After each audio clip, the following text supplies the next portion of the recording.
ప్రేమ చెప్పడానికి 2 అక్షరాలు. అయినా దక్కాలంటే జీవితకాలం సరిపోదు. ప్రేమ అనేది శరీరాలతోనో, మనసుతోనో కాదు, ఆత్మతో కూడా ముడిపడే ఒక అందమైన అనుభూతి. ఈ లోకంలో ప్రేమకు చాలా ఉన్నత స్థానం ఉంది. ప్రేమకు కులం, మతం, ధనిక, పేద తారతమ్యాలు లేవు. అలాగే జీవించే లోకం, స్వభావం కూడా పరిగణలోకి రావు. ఒక పిశాచి స్వభావం ఉన్న అమ్మాయి తొలిచూపులోనే మనస్ఫూర్తిగా ఒక మామూలు మనిషిని ప్రేమిస్తే తన ప్రేమను గెలుచుకోవడానికి ఏం చేసింది? తన ప్రేమతో పిశాచి రూపం నుంచి మానవ రూపాన్ని ఎలా పొందగలిగింది అనే నా ఆలోచనలో నుండి జాలువారిన ఒక సస్పెన్స్ హారర్ లవ్ స్టోరీనే ఈ పిశాచి ప్రేమ. నాలోని కథకు బూస్టింగ్ కోసం ఈ వీడియో నచ్చితే లైక్ చేయండి. మీకు నచ్చిన అంశాన్ని కింద కామెంట్ చేయండి. అండ్ నా ఎక్స్ప్లెనేషన్ స్టోరీ టెల్లింగ్ నచ్చితే ఖచ్చితంగా సబ్స్క్రైబ్ చేసుకోవడం, నోటిఫికేషన్స్ కోసం బెల్ కొట్టడం మర్చిపోకండి. గత ఎపిసోడ్లో విజయ్ కోట వదిలి వెళ్లే సమయాన మోహిని తన ప్రేమ సంగతి చెప్పాలనుకున్నాడు. విజయ్ మోహినితో, మోహిని, ఇంతకాలం మీరు నన్ను ఆదరించినందుకు, ఈరోజు నేను ఇలా ప్రాణాలతో ఉండడానికి కారణం మీరు చేసిన ఈ ప్రాణదానాన్ని నేను ఎప్పటికీ మర్చిపోలేను. నా జీవితంలో ఒకప్పుడు మా నాన్నగారితో ఎక్కువ సమయం గడిపేవాడిని, కలిసి భోజనం చేసేవాడిని, వెన్నెల్లో కబుర్లు చెప్పేవాడిని, నిద్రపోవడానికి ఎన్నో కథలు చెప్పేవారు. అంతటి ప్రేమ, ఆదరణ, ఆత్మీయత మళ్ళీ మీ దగ్గరే దొరికాయి.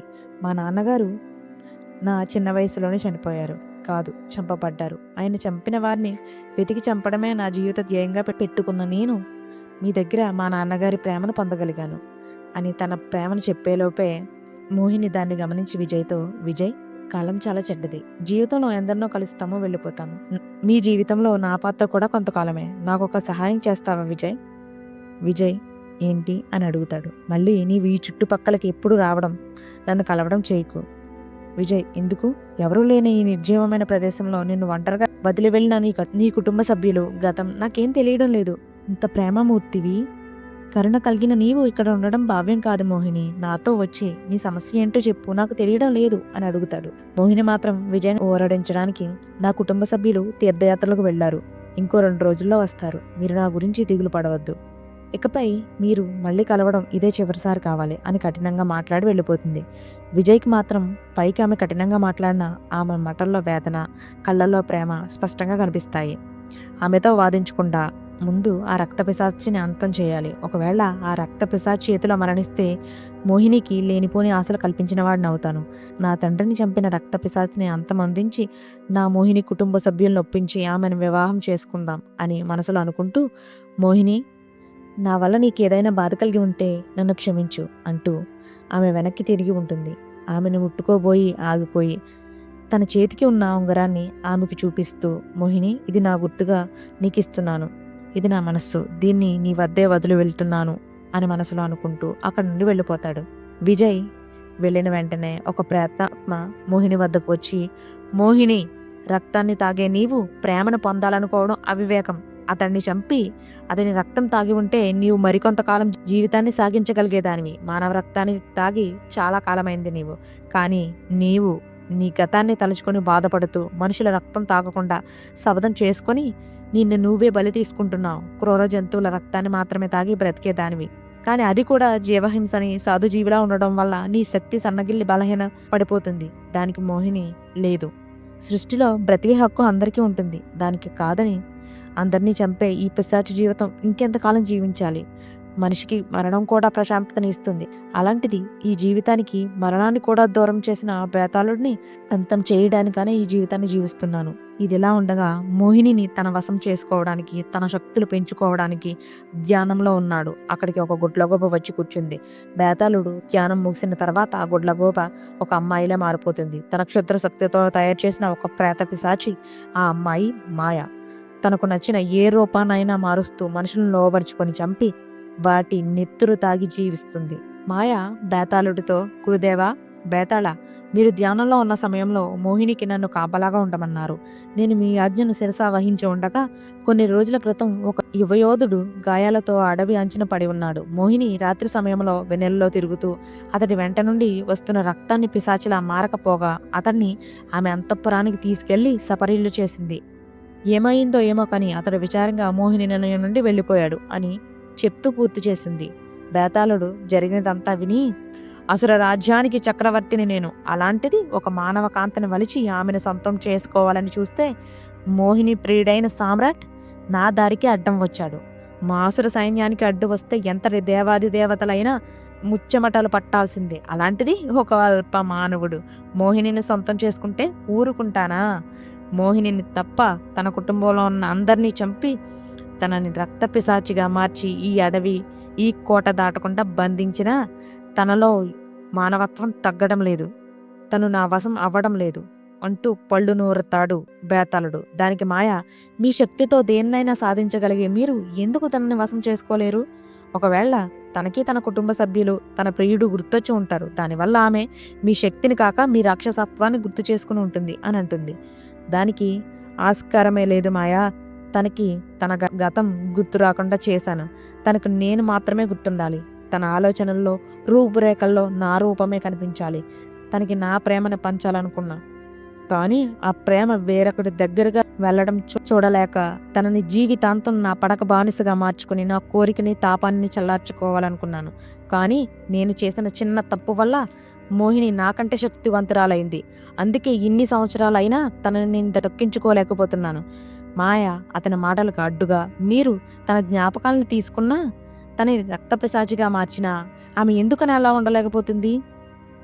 దానికి బహుశా తన ప్రియుడు మళ్ళీ జన్మిస్తాడనే లోపే బేతలుడు, మాయా, సామ్రాట్ పేరు తప్ప తన జ్ఞాపకాలు కూడా లేవు ఆమె వద్ద.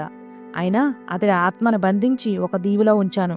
అది ఎన్నటికీ అక్కడి నుంచి రాలేదు. నీలాగే నాకు అతడు తిరిగి జన్మించి ఆమెను చేరుకుంటాడా అనే అనుమానంతోనే అలా చేశాను అని చెప్పాడు. ఇక మోహిని అతడికి చేసిన సపర్యలు అంటావా? ఆమె జన్మతహా వచ్చిన గుణం కాబట్టి అతడికి బదులు మానవ రూపంలో నీవున్నా అలాగే చేసేది. అంతటి మృదు స్వభావి, సహనశీలి కాబట్టే తనలోని రక్తపిశాచిని సైతం అదుపు చేసుకుని మరీ అతన్ని కాపాడడానికి బయటకు పొమ్మని చెప్పి ఉంటుంది అని పూర్తి చేస్తాడు. మరోవైపు రాజ్యంలో అడుగు పెడతాడు విజయ్. విజయ్ని చూసిన రాజభట్లు అతని యుద్ధంలో చూసిన కౌశలాన్ని, నైపుణ్యాన్ని గుర్తుపట్టి సేనాని, మహారాజు ఇద్దరు ఎదురెళ్లి అతడికి సాదరంగా ఆహ్వానం పలుకుతూ సేనాని వద్దకు తీసుకువెళ్తారు. సేనాని, మహారాజు ఇద్దరు విజయ్ గురించే చర్చించుకుంటారు. ఇన్ని రోజులైనా అతని జాడ తెలియలేదని. ఇంతలో రాజభట్లు విజయ్ని తీసుకుని రావడం చూసి సంతోషంలో మహారాజు విజయ్ని ఆలింగనం చేసుకున్నాడు. అనుకోని విపత్తు నుండి మమ్మల్ని రక్షించిన నీ తెగువ, సాహసం అమోఘం అంటూ తనలో దాగిన కృతజ్ఞతాభావాన్ని చెప్తాడు మహారాజు. విజయ్ వినయంగా, ఈ దేశ పౌరుడిగా అది నా బాధ్యత అని వినయంగా చెప్పాడు. మహారాజు, ఏమిటి వీరా నువ్వనేది అని సందిగ్ధంతో కూడిన ఒక కవళికలతో అంటాడు. దానికి, క్షమించాలి మహారాజా, ముందు నా గురించి పరిచయం చేసుకోలేదు కదా. నా పేరు విజయ్. నేను 16 సంవత్సరాల క్రితం మీ వద్ద మహామంత్రిగా పనిచేసిన వర్ధనుడి యొక్క కుమారుడిని అనగానే మహారాజుకి గతం గుర్తొస్తుంది. వర్ధనుడు ప్రతాపరుద్రుడి యొక్క మహామంత్రిగా తన చతురతతో, యుద్ధ నైపుణ్యంతో ఎన్నోసార్లు మహారాజుల్ని చాలా చిక్కుల్లో నుండి బయటపడవేశాడు. కానీ అతని రాజ్యంలో మనుషులు, జంతువులు అంటే రాజుగారు గుర్రాలు, ఏనుగులు వంటి కూడా మాయమవుతున్నాయి. వాటిని కనుక్కునే బాధ్యతని మహామంత్రికి అప్పగించాడు. ఆ బాధ్యతలో భాగంగా వెళ్లిన మహామంత్రి తిరిగి రాకపోవడం, అతనితో పాటు అతని కుటుంబం కూడా కనుమరుగవ్వడం గుర్తొస్తుంది. మహారాజు ఎంత వెతికినా అతడి జాడ తెలియకపోవడం గుర్తొస్తుంది. ప్రతాపరుద్రుడు, విజయ్, ఇంతకాలం ఎక్కడున్నారు? మా మహామంత్రి వర్ధనుడు ఎక్కడ?